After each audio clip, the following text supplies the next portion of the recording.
Hi friends, welcome back to my channel Gariston. இன்றைக்கி நம்ம வீடியோவில் பார்க்க போகிற ரெசிபி காளான் கிரேவி எப்படி செய்கிறதுன்னு தான் பார்க்க போகிறோம். இதை செய்கிறது ரொம்ப ஈஸி, அதே சமயம் ரொம்ப டேஸ்டியாக இருக்கும். ஒரு தடவை ட்ரை பண்ணி பாருங்கள். வீடியோக்குள்ளே போகிறதுக்கு முன்னாடி நம்ம சேனலை சப்ஸ்கிரைப் பண்ணிக்கோங்க, கூடவே இருக்கிற பெல் ஐக்கனை கிளிக் பண்ணிக்கோங்க. வாங்க எப்படி செய்கிறதுன்னு பார்க்கலாம். இந்த ரெசிபி செய்கிறதுக்கு ஃபஸ்ட்டு நான் அரைக்கக்கூடிய மசாலா பொருட்கள் என்னென்னு சொல்லிடுறேன். மிளகு 1.5 டேபிள் ஸ்பூன், ஜீரகம் 1 டேபிள் ஸ்பூன், சோம்பு 1 டேபிள் ஸ்பூன், மல்லி 1/2 டேபிள் ஸ்பூன்.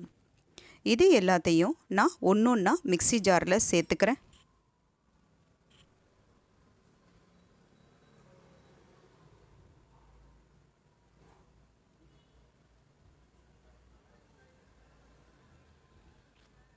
நல்லா ஃபைன் பவுடராக அரைச்சி எடுத்துக்கிறேன். இப்போ பாருங்கள், நல்லா ஃபைன் பவுடராக அரைச்சிக்கிட்டேன். ஸோ இதை ஒரு சைடில் வச்சுக்கிறேன். இப்போ ஸ்டவ்வை ஆன் பண்ணி பேன் வச்சுக்கிறேன். பேன் சூடான பிறகு நான் இங்கே 4 டேபிள் ஸ்பூன் எண்ணெயை சேர்த்துக்கிறேன்.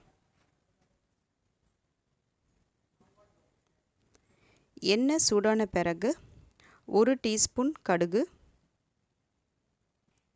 1 டீஸ்பூன் உளுத்தம் பருப்பு சேர்த்து நல்லா பொன்னிறமாக வறுத்துக்கிறேன். 6 பூண்டு பல் சின்ன பீசஸாக கட் பண்ணி இதில் சேர்த்து நல்லா பொன்னிறமாக வறுத்துக்கிறேன். ஒரு மீடியம் சைஸ் பெரிய வெங்காயம் பொடிசாக நறுக்கி வச்சுருக்கேன், அதையும் இதில் சேர்த்து பச்சை வாசனை போகிற வரைக்கும் நல்லா வதக்கிக்கிறேன். ஒரு பச்சை மிளகாயை பாதியாக கிள்ளி இதில் சேர்த்து நல்லா வதக்கிக்கிறேன். ஒரு கைப்பிடி அளவு கருவேப்பிலையை சேர்த்து நல்லா வதக்கிக்கிறேன்.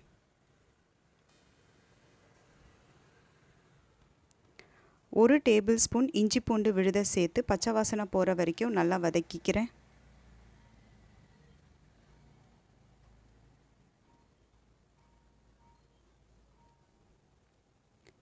ஒரு டீஸ்பூன் மஞ்சத்தூளை சேர்த்து நல்லா மிக்ஸ் பண்ணி எடுத்துக்கிறேன்.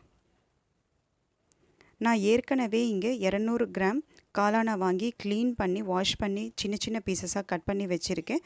ஸோ அந்த காளானோட பீசஸை நான் இதில் சேர்த்து பச்சை வாசனை போகிற வரைக்கும் நல்லா எண்ணெயிலேயே வதக்கி எடுத்துக்கிறேன்.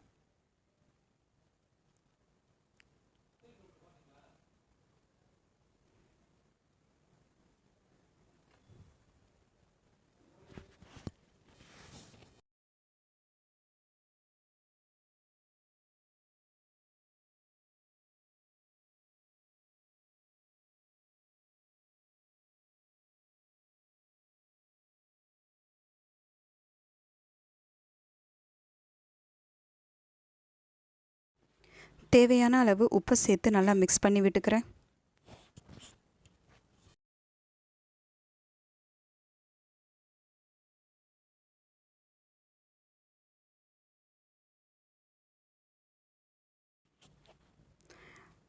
அரைச்ச மசாலாலேருந்து 2 டேபிள் ஸ்பூன் நான் இதில் சேர்த்து நல்லா மிக்ஸ் பண்ணி விட்டுக்கிறேன்.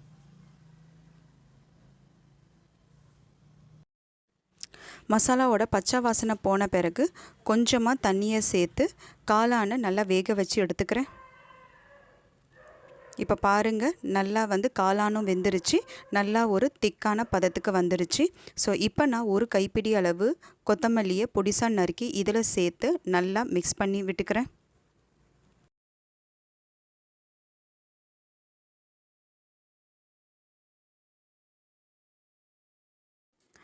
இப்போ பாருங்கள், நல்ல திக்கான கன்சிஸ்டன்சிக்கு வந்துருச்சு. இதுதான் கரெக்டான கன்சிஸ்டன்சி. இப்போ நான் ஸ்டவ்வை ஆஃப் பண்ணிடுறேன்.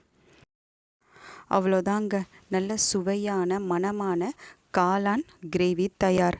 இதை செய்கிறது ரொம்ப ஈஸி, அதே சமயம் ரொம்ப டேஸ்டியாக இருக்கும். ஸோ வீட்டில் கண்டிப்பாக ஒரு தடவை ட்ரை பண்ணி பாருங்கள்.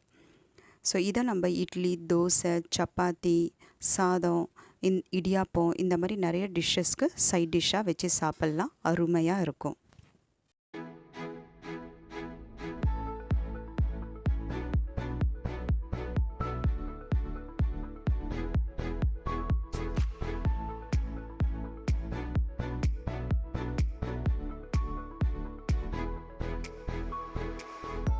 இந்த வீடியோவில் நான் பண்ண ரெசிபி உங்களுக்கு பிடிச்சிருந்துச்சுன்னா என்னுடைய சேனலை மறக்காமல் சப்ஸ்கிரைப் பண்ணுங்கள், லைக் பண்ணுங்கள், ஷேர் பண்ணுங்கள், கமெண்ட் செக்ஷனில் கமெண்ட் பண்ணுங்கள். தேங்க்ஸ் ஃபார் வாட்சிங்.